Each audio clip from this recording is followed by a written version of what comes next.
Okay, welcome everybody. Thank you for coming. And I'll talk about BGP-iSec, which is a new work we've recently presented in NDSS about improving the security of internet routing against post-ROV attacks.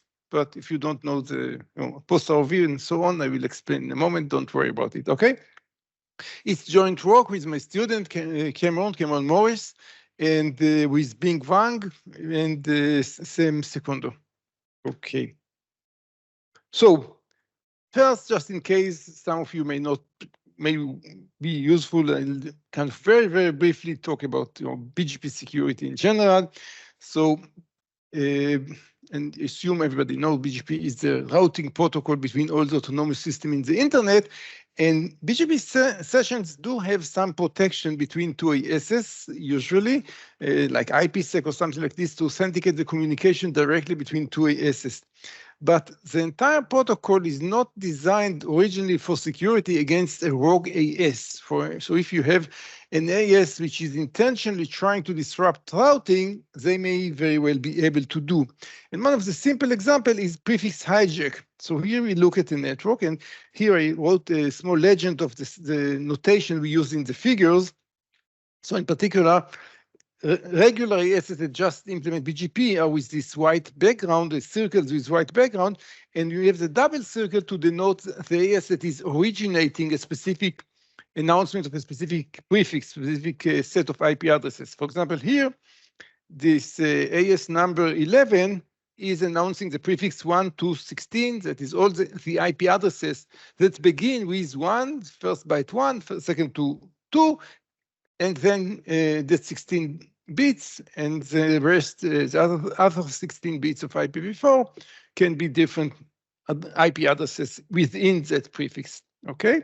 So here the AS is sending the announcement to its provider. Providers, we typically put them on top of the customers, and also with an arrow going from the provider to the customer, so we can identify provider versus customer. And customers pay providers, naturally. And then we have this link, which is, you see, dashed line without an arrow. That's a peer-to-peer. That is that these two ASs are not paying each other. They just communicate, transfer traffic, and so on to cooperate. So since one received an announcement from its customers, then surely it should inform this peer so that the peer can send traffic to this destination. However, the attacker here, and I usually use 666 to denote the bad AS, the attacking AS, and also we put it with a red background, so we identify the attacker. So they want to get the traffic, they want to intercept the traffic. So to do that, they can just send announcement for the same prefix with their own ASN number, 66, and AS5 will say, oh, I got one announcement from 1, but this is 2 hops, 2 ASs on the way. I got one from 666. It's directly to the destination. So great, I will use the shorter announcement, right? And the attacker will get the traffic, okay? So that's the situation that we want to deal with. This is the problem of routing attacks, and routing attacks can be cause a lot of different damages, but I will focus on our result, on how do we prevent them and so on, okay? So these specific examples that I gave actually can be foiled by a emerging or a new relatively recent security standard of the internet, the IETF, and which is called RPKI, and specifically two mechanisms within RPKI which are called ROAS and ROV. So let me talk briefly about that. Just again, a bit of background. ROV stands for Route Origin Validation, and it works like this. It's a mechanism for routers to filter out some of these prefix hijack announcements, okay? So the way it works is that prefix owners, organizations, ISPs that own some set of IP addresses, a prefix, they will sign a statement, which we call Route Origin Authorization, or ROA, which define which ASs are allowed to announce this prefix or subprefixes. So, for example, let's assume that we have this ROA, a ROA for the prefix 1 to 16 with origin 11, as we've seen before. So then the following announcement will become invalid. Announcement with the prefix 666 and that, excuse me, with the origin as 666 and that prefix. Why? Because it's the wrong origin AS. We said the origin allowed is 11, and here it will be 666, so that's obviously invalid. Also, announcement with origin 11, which is the correct origin, but with the prefix, which is a sub-prefix of 666, like 1, 2, 3, 24. Obviously, everything that begins with 1, 2, 3, 24, or 1, 2, 3 something, also begin with 1, 2 something, right? Because 3 is just a special case of what comes after the 2. So this is a sub-prefix. And if we don't have a ROA that allows us to publish to the sub-prefix, and yet it is covered by a different, by ROA, then this is also considered invalid, okay? So that's where the ROA would define a prefix, an announcement to be invalid. And the routers, they could deploy a mechanism we call route origin validation, or ROV, which is basically enforcing what the ROA is saying. Basically, if you get an announcement which according to the ROA is invalid, then you drop it, you just discard it, right? And that actually mitigates these prefix attacks that we discussed, right? For example, here, the attacker is sending this prefix attack. I put him as a customer now, it doesn't matter. He sent this prefix hijack, but AS5, it's deploying ROV, and the yellow square denotes that this is an AS that deploys the defense we are talking about right now, ROV, right? And this prefix, as we said, there is a ROA saying that this prefix should be announced only by AS11, right? So AS5 is saying, I'm going to, is dropping the announcement from the attacker because he sees this is invalid, okay? So it is foiling these prefix hijacks. Okay. However, route origin validation, ROV, still fails against other attacks. In particular, give you a specific important example, which is origin hijack. So if prefix hijack was that we were announcing the announcement as if our AS is the origin, now we are announcing the announcement as if we received it directly from the origin. So it's one step removed, right? But it's still pretty near, right? Yeah. So instead of announcing just 666 as your prefix and the prefix, you announce the path. The first part of the BGP announcement is a path. It's not just your identity of the sender, but an entire path. So say 666, I'm 66, and I received it from 11. Okay? So you hijack the origin instead of hijacking the address. And now, from point of view of ROA, this is valid because ROA only looks at the last AS, the origin. The AS that is supposed to be the origin of the announcement. The origin is correct. So our ROA says this is fine, and ROV says yes, it's valid, does not drop it. So now the AS path is a bit longer, contains, of course, one more AS because we have to include the origin, so it's one more, but it's less likely to win, but still quite likely to win. ASs prefer a shorter announcement, but even more than this, they prefer announcement from their customers over announcement from a peer because the customer pays you money and the peer doesn't. And they prefer an announcement from a peer to an announcement from a provider because a peer, you don't pay money. Provider, you even have to pay them. So of course you take announcements from a provider only as last resort if you don't have any other choice. And we'll talk about that more later on. Because that really plays a big role in BGP and BGP security and attacks and so on. Okay, so the third kind of attacks that you see here would still succeed. 66 is sending to its provider. The path is of length 2, which is the same length as sent by AS1, but since it's a customer, AS5 would definitely prefer to send to 666. Thinking that 66 is going to route it to AS11, of course, that's probably not true, but the AS5 would not know this. Okay, so we could have still these attacks. And this is an attack which would work even if everybody is adopting ROV that is the kind of attacks we refer to as post-ROV attacks or post-ROV security attacks, which exist even if everybody or many people, many ASs adopt ROV.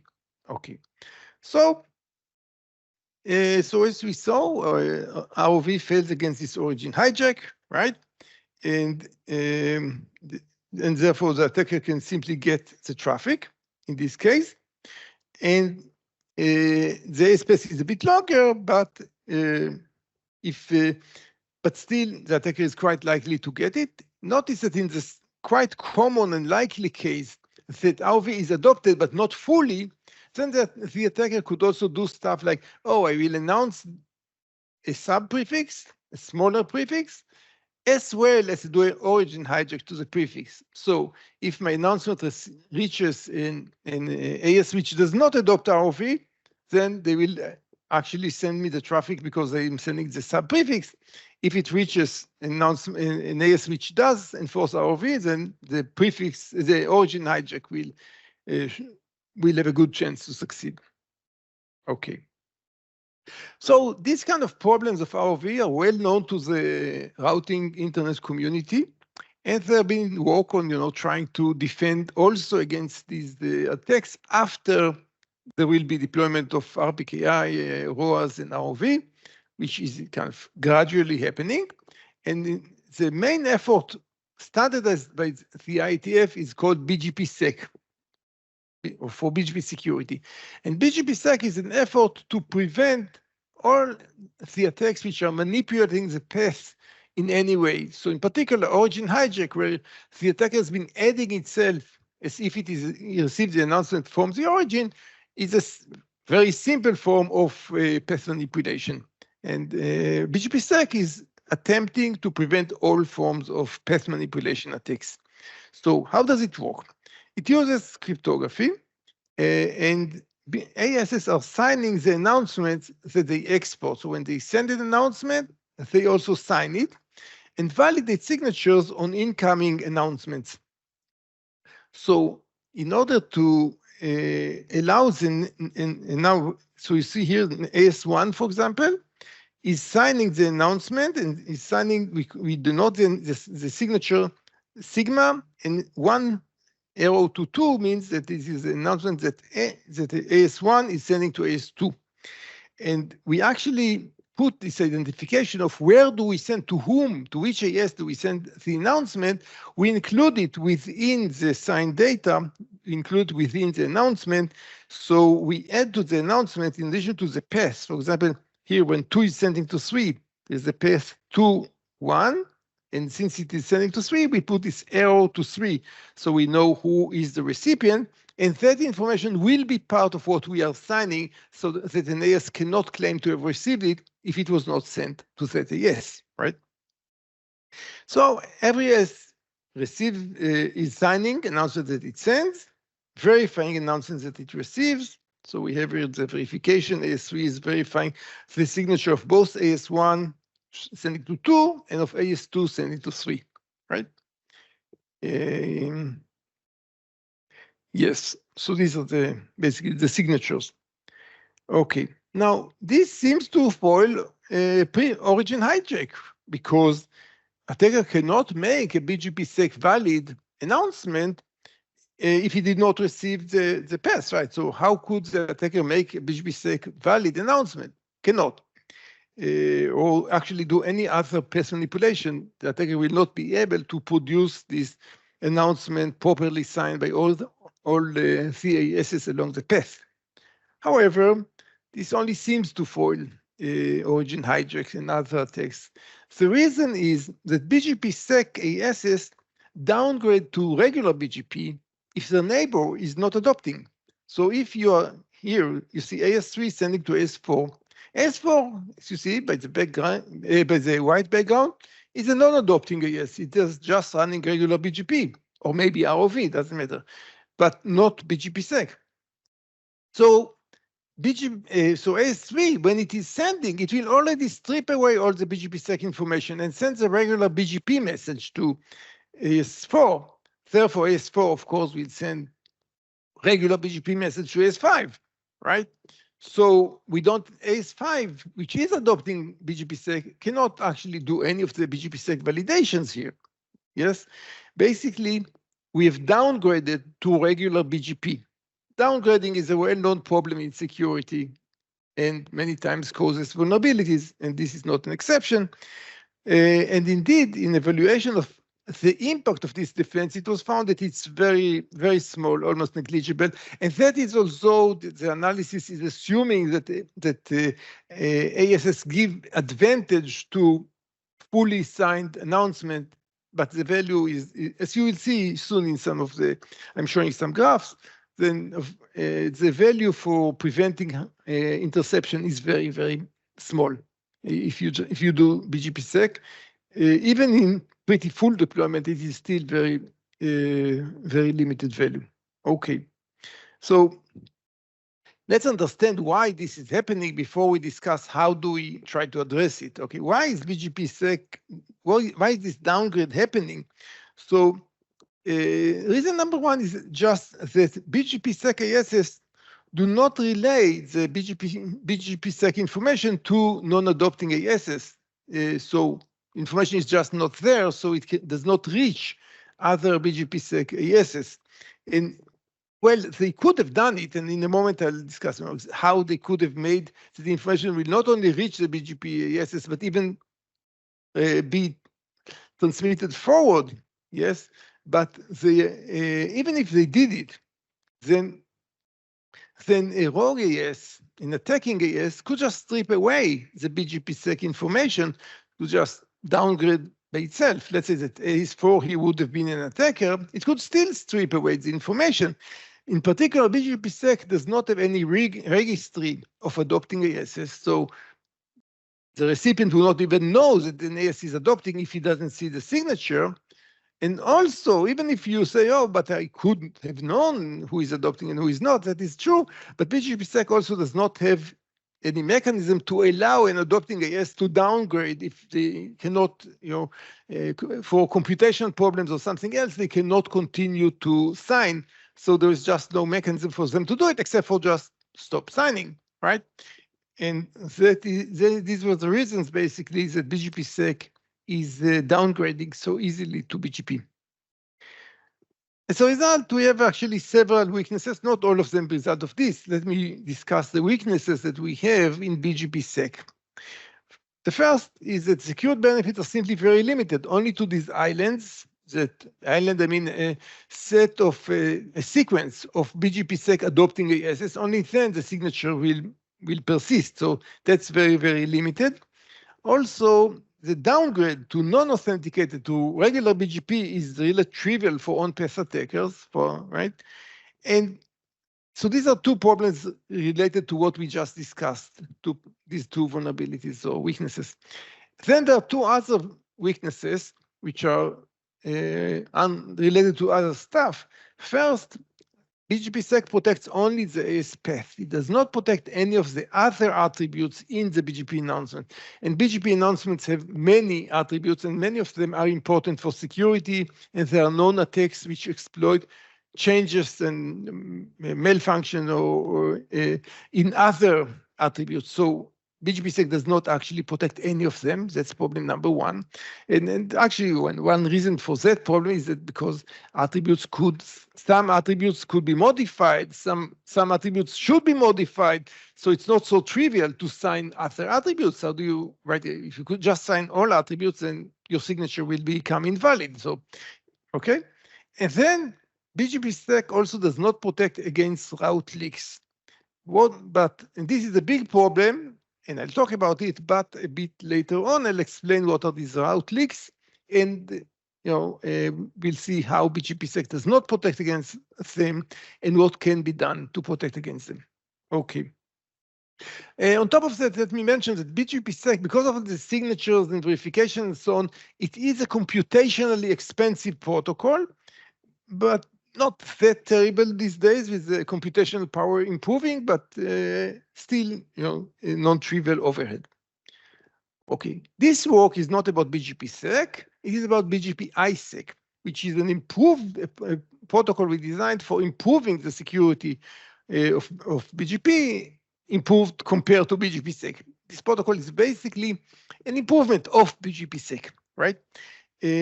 Trying to do minimal modifications to make it more easy to be accepted and standardized. So what do we do in BGP-iSec? We address all these 4 security issues that I mentioned, okay? First of all, we enable partial path verification. So even if you received an announcement which was only signed part of the way, it can still provide you security benefit, and we actually measured similar to C, and it gives a lot of security benefit to verify also partial path information, what is signed. Okay, then we identify adopters and their public keys, which prevents unauthorized downgrades to BGP. We also have a mechanism to allow NAS to say, due to some problem, I have to temporary or not temporary stop signing, stop adopting basically BGPsec. So we also BGP-iSec. So we also have an efficient mechanism to do that. Although I'm not going to talk about this. It's a small detail, and we authenticate not just the AS path like BGPsec is doing.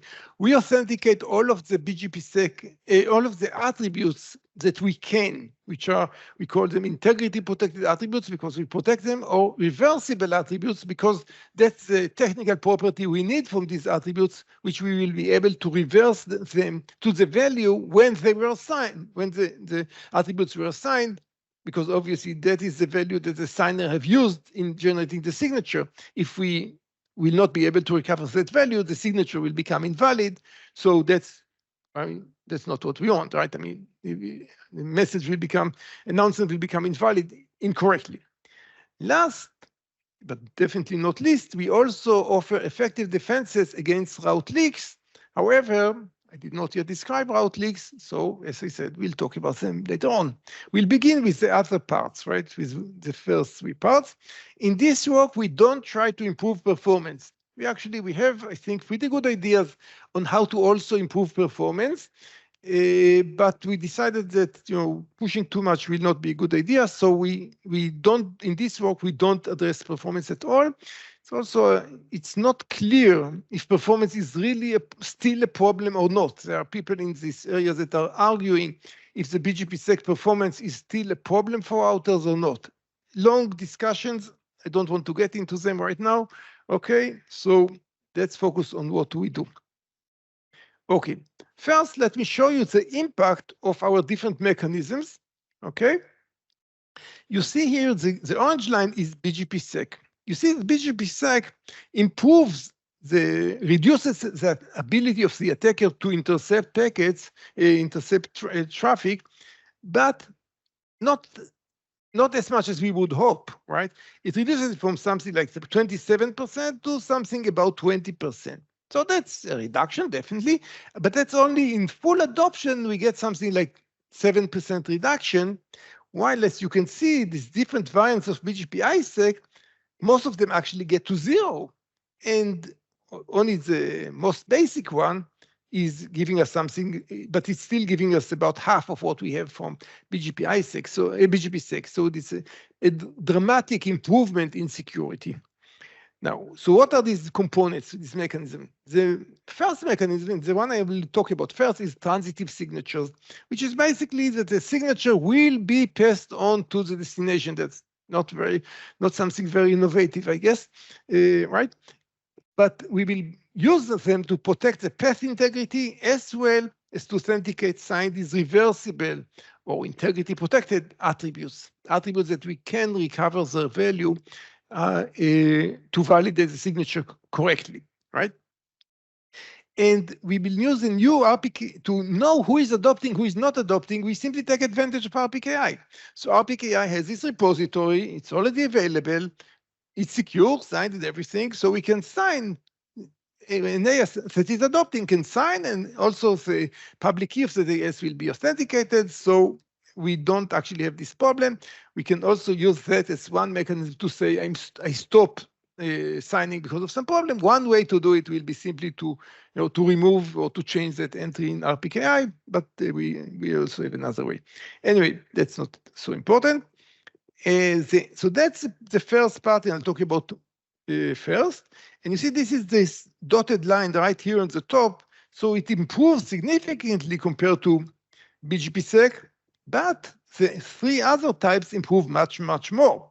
What are these three other types? These are the route leak defenses. And we have, as you see here, three mechanisms. The first is called signed OTC attribute. Second is called up-permitted attributes. And the third one is we call simply the proconid mechanism. Okay? And you see that they reduce further significantly the ability of the attacker to intercept our information. Okay? And all of them, if in full adoption, completely defeat the attack. Okay. So that's what we are doing. So let's begin with the transitive signatures. That's actually a relatively simple mechanism. Just the signatures, in BGPsec signatures have, okay, in general, the signatures in all stuff in BGP is carried in what we call attributes. Now, attributes have some flags. The most important, we really care just now about one flag, which is a transitive flag. Transitive flag says, is this attribute transitive? That is, if you announce this announcement, if you propagate it to some other AS, should you retain this attribute even if you don't understand it, or no? If not, then you don't propagate it, at least if you don't understand what it is, and right? So that is this bit, and in BGPsec it is turned to false, so they are not sent to neighbors which are not running BGPsec. There was actually a previous proposal, a very old, actually the first proposal to secure BGP by Steve Kent and colleagues from 2000, and they called it secure BGP, not BGPsec, but secure BGP, okay?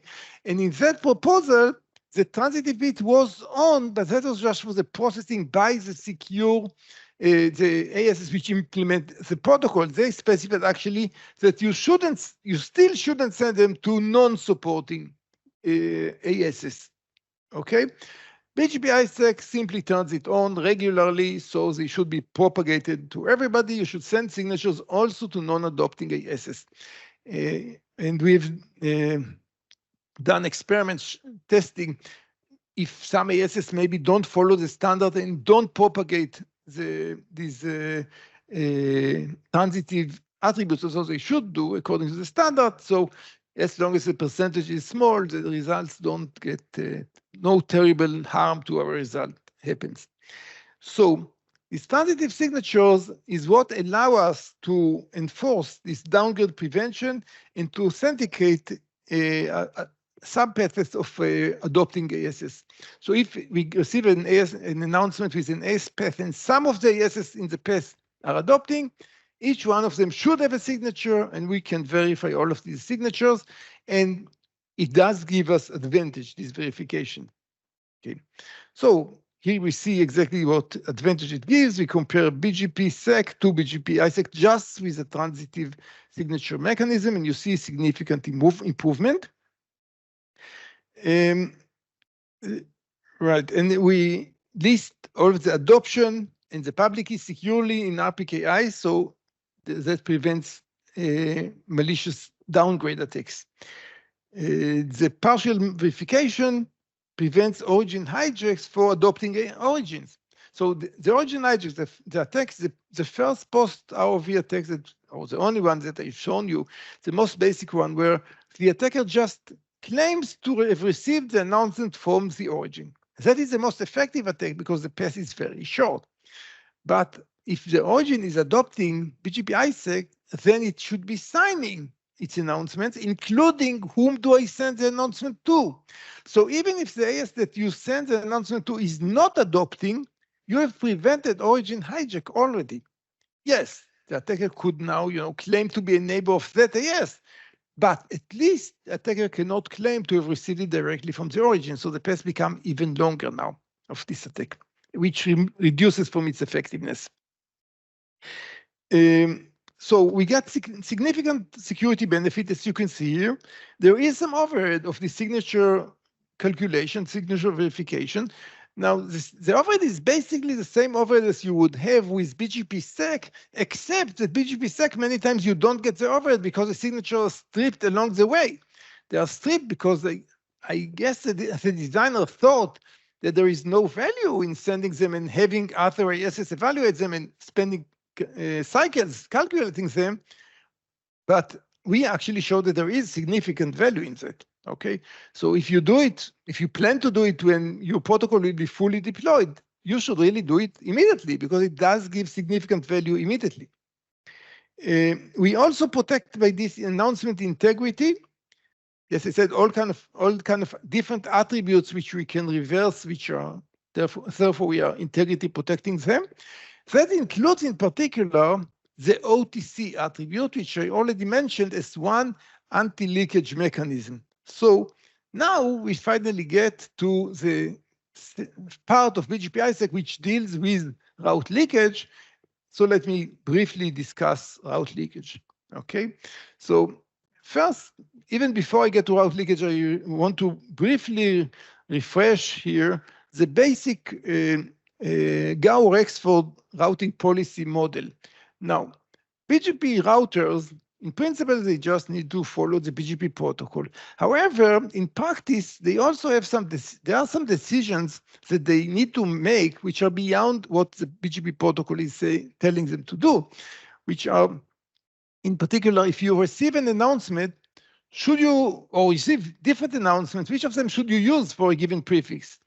And also, if you receive an announcement for the prefix, should you send it to your customers? Should you send it to your providers, to your peers, right? Should you propagate it further, the announcement that you have received, right? And basically, the routers, BGP routers allow a lot of flexibility to network operators about these policies.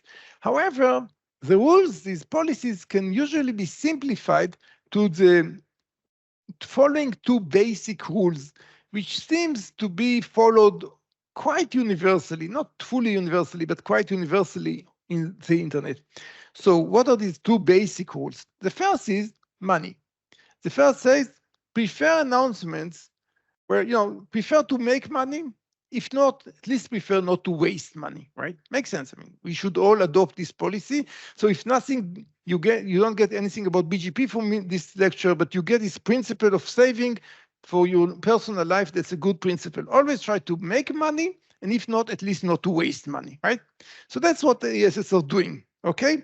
So if they receive an announcement, two announcements, they first say, hey, one of them is from my customer, another one is from a peer.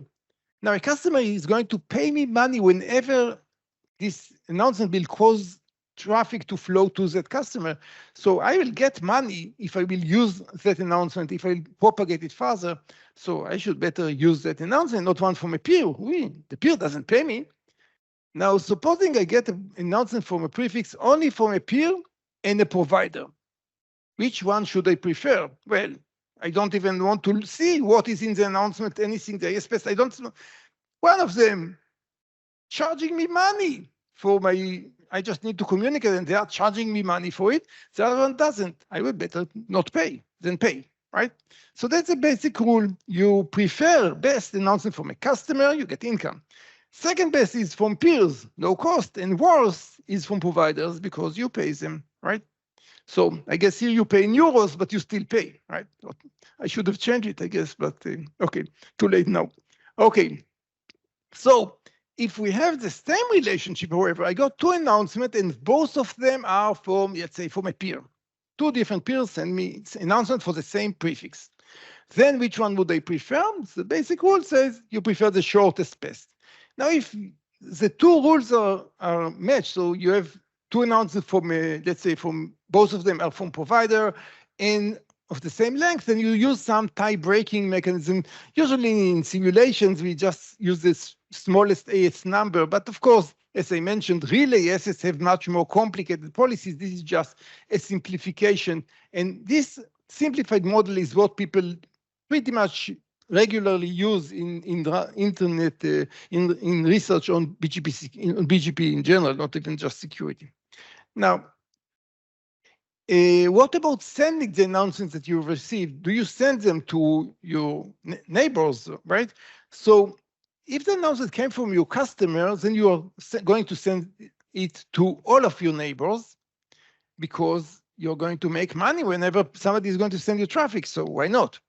And if the announcement, however, is not from a customer, from a peer or from a provider, then you don't want to send it to another provider or even to a peer, because let's say I get an announcement for one provider, I send to another provider, what ends? I will be channeling their traffic and paying both of them?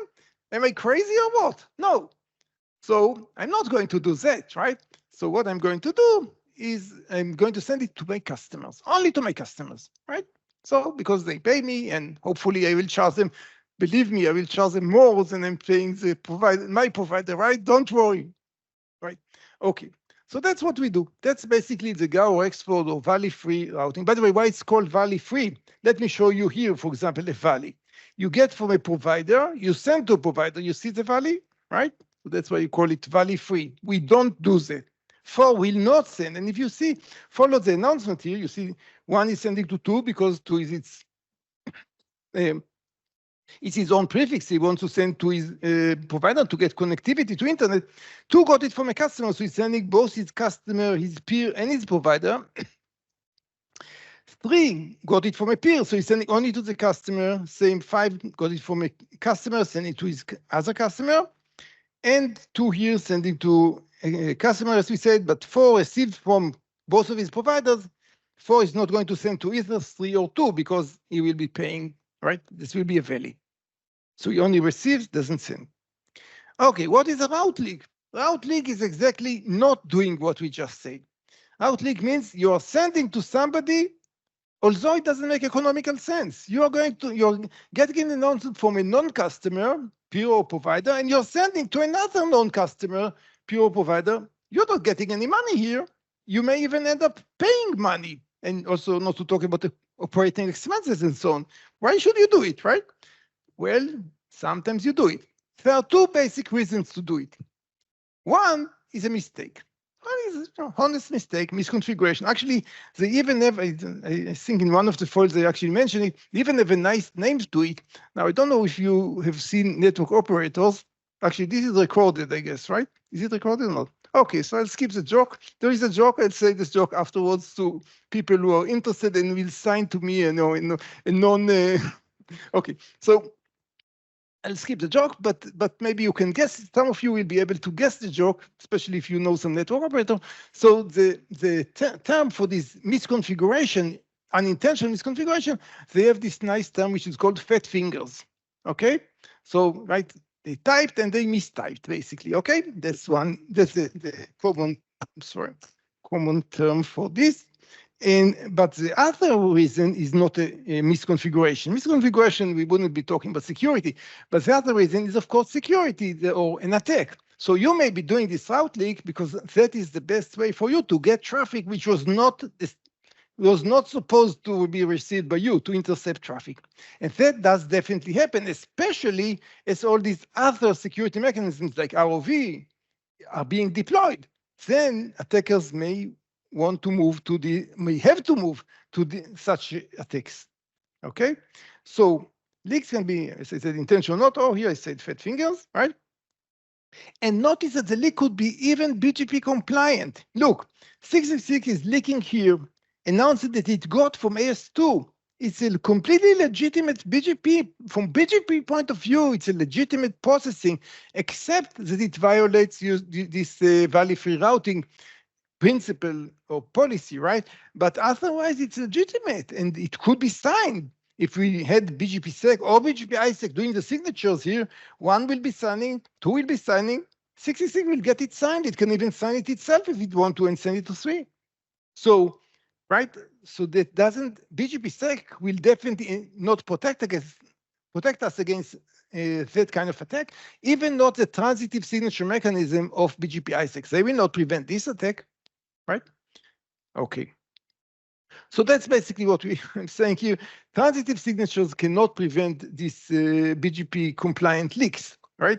Router leaks a path that it receives, but it exports to a provider or a peer a path that it did not receive from a customer. It may have received from a peer or a provider, but not from a customer. It may also not have received at all, of course, right?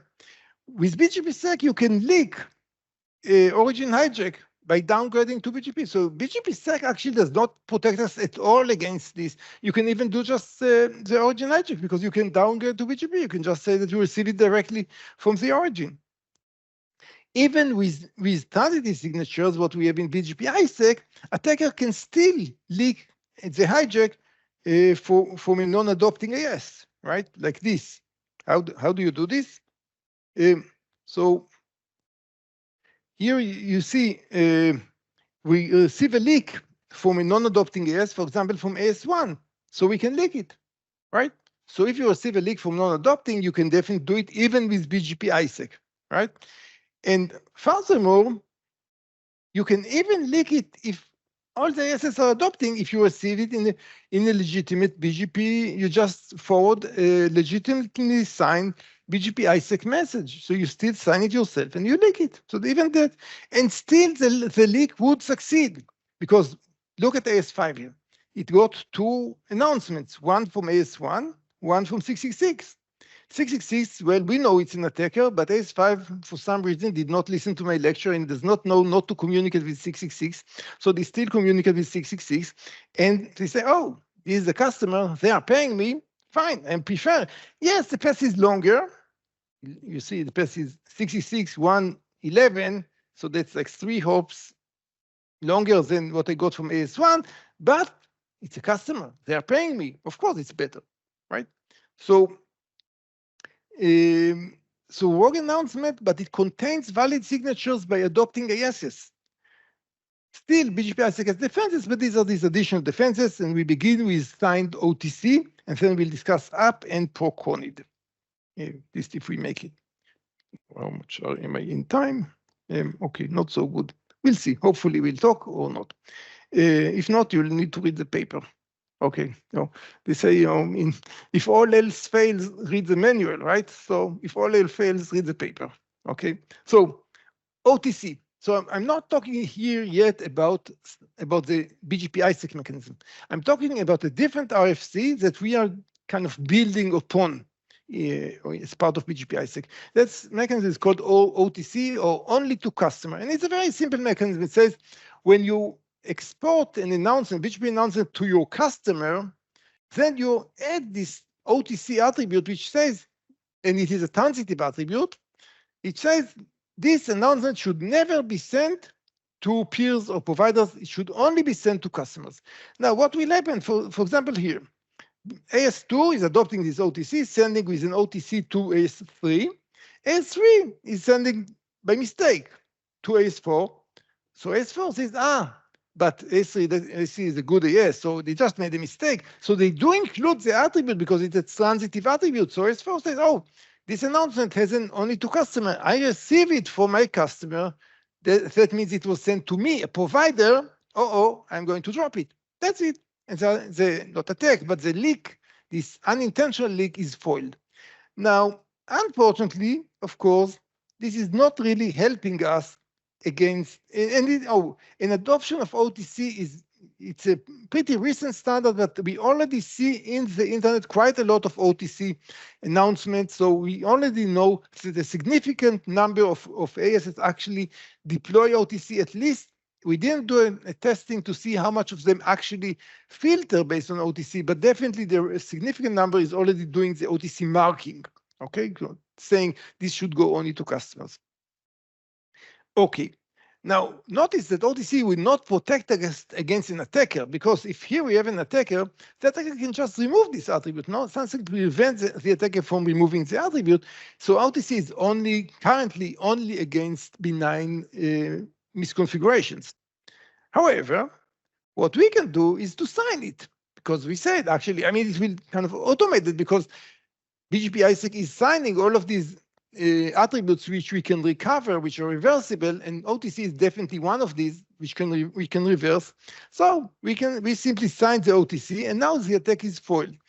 Okay, now the attack is foiled. Notice that in order for it to be really foiled, we need also to have AS1 as adopter, simply because if AS1 is not adopting, then 666 could say, oh, I will just export, I do origin hijack and send the path 1666, so it does not need to even worry about all of these all of our mechanism, right? So of course, this only works when the origin is adopting. But okay. So that's basically the attacker will not be able to do anything. He can remove the OTC, but then the signature is invalid. So anyway, the attack fails.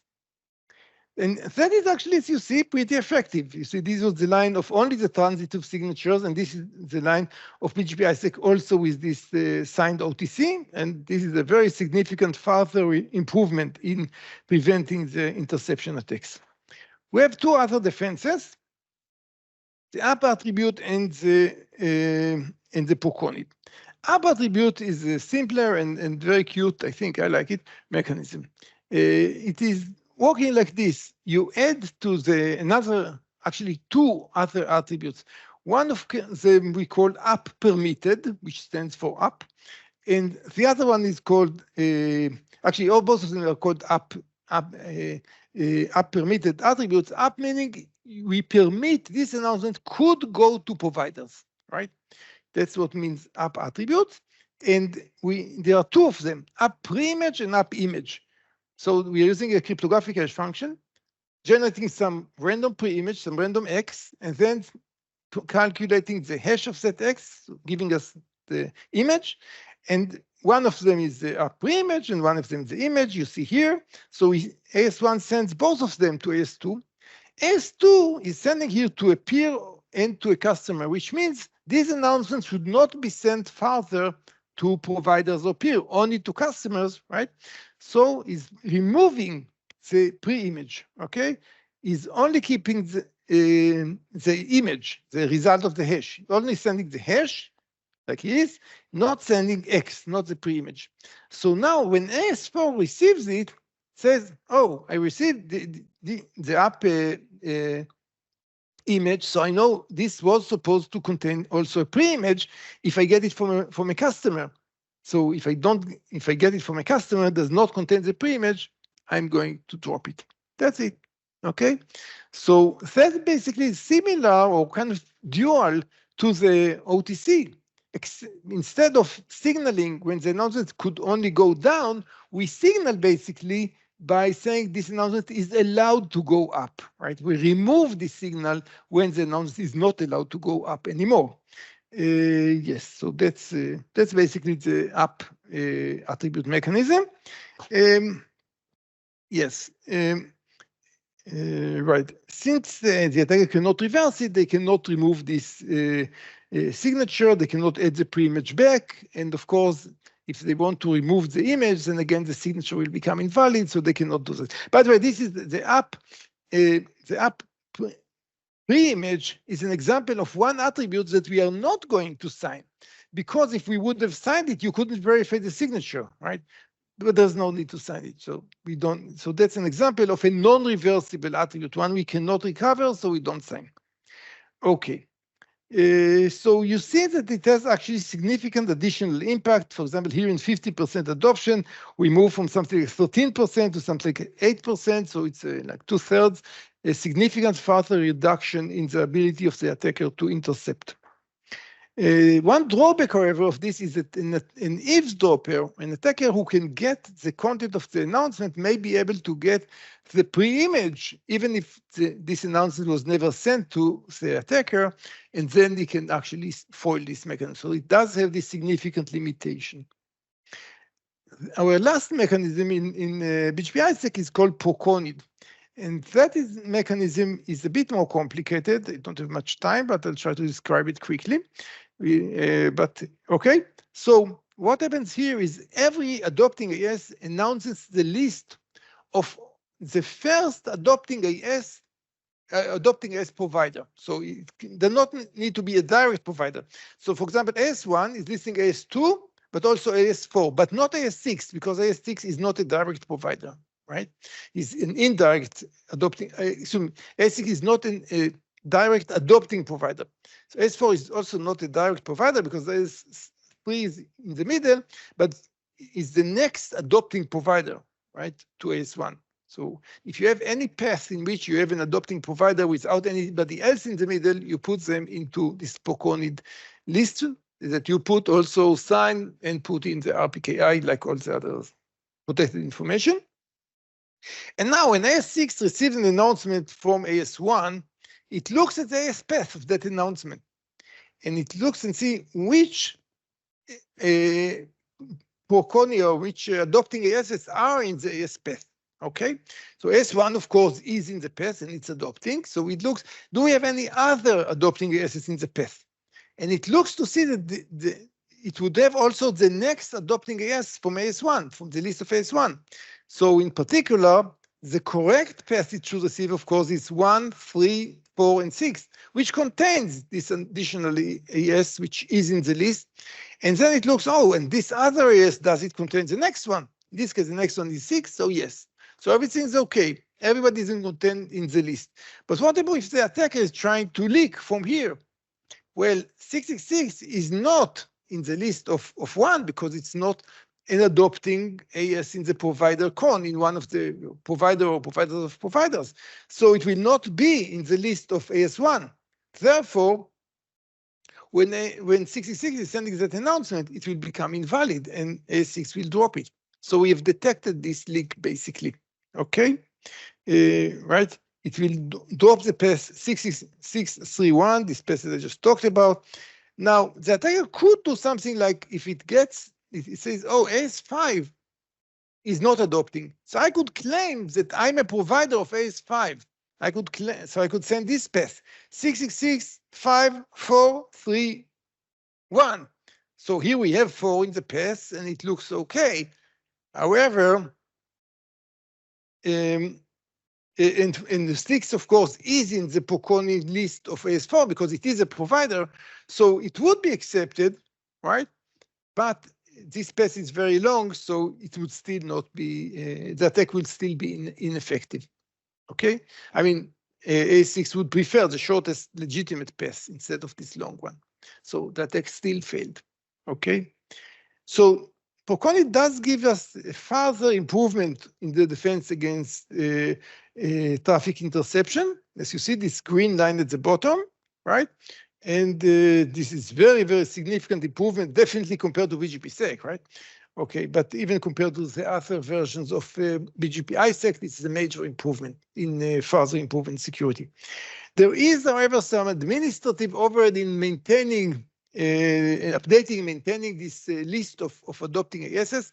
We discussed in the paper a bit how to do it efficiently, some automation that is possible, and we also measured how much work it will be required. It does not appear that terrible. A few final words about performance. So you see here we compared the overhead of BGPsec and BGP-iSec. You see that in full deployment, they are the same.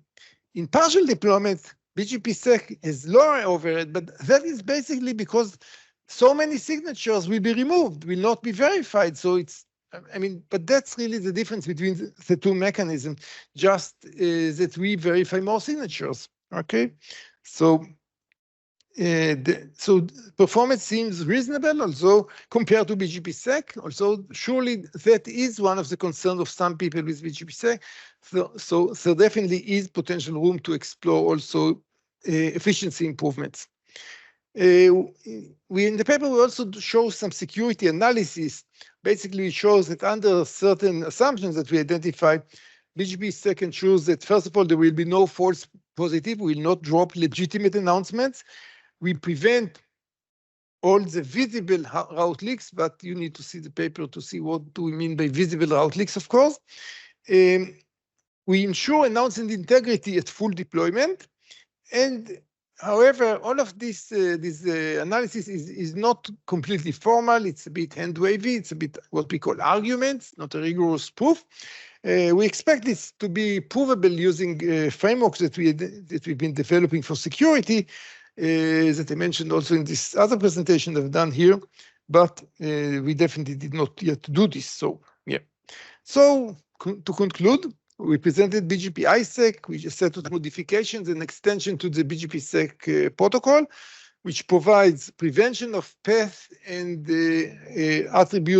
reversible attribute manipulations completely under full adoption and significantly under partial adoption, effective defenses against route leaks, and robustness to downgrade attacks.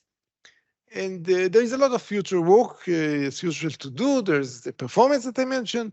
There is to compare this to ASPA, which I didn't discuss, but it's a proposal currently discussed in the IETF, which is mostly against route leakage. Preventing withdraw suppression. Withdraw suppression is when an AS receives first some BGP announcement and announces it, and then later it receives, oh, this announcement was withdrawn. But the AS decides it's an attack, not to withdraw it from his customers and so on. So that's kind of an interesting attack called withdraw suppression that currently we don't address. We think we can, but we currently don't. To evaluate further the feasibility of POCONID, that's probably something to work with network operators and so on to see if our design, how terrible would it be from them, and the provable security goals that I've mentioned. Yeah, and that's it. Thank you.